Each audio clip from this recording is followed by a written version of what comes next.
When I think back to how I developed my superpower of empathy, it started in childhood. I wasn't loud, I wasn't trying to stand out, but I noticed people.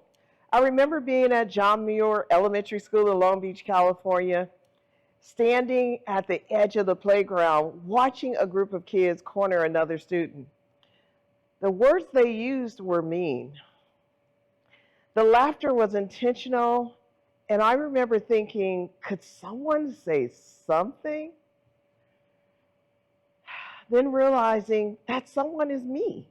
So I walked over. I didn't have the perfect words or a plan, but I stood close. I spoke up. Sometimes I found an adult to help. It wasn't about bravery. It felt more like responsibility. Like God was in me saying, you're supposed to do something here. My heart was racing, and I remember wondering if I had just made things harder for myself. Silence felt worse than speaking, even when I was scared.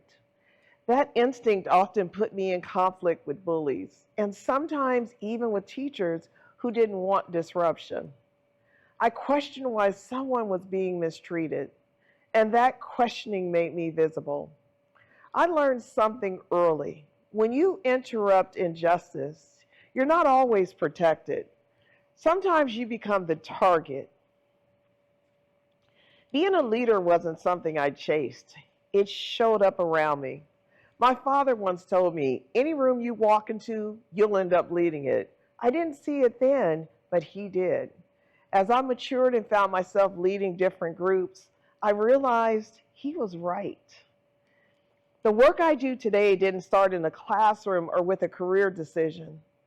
It started with awareness and a willingness to protect others, even when it was uncomfortable. That part of me never went away. It just grew. This was never something I chose. It was something I answered.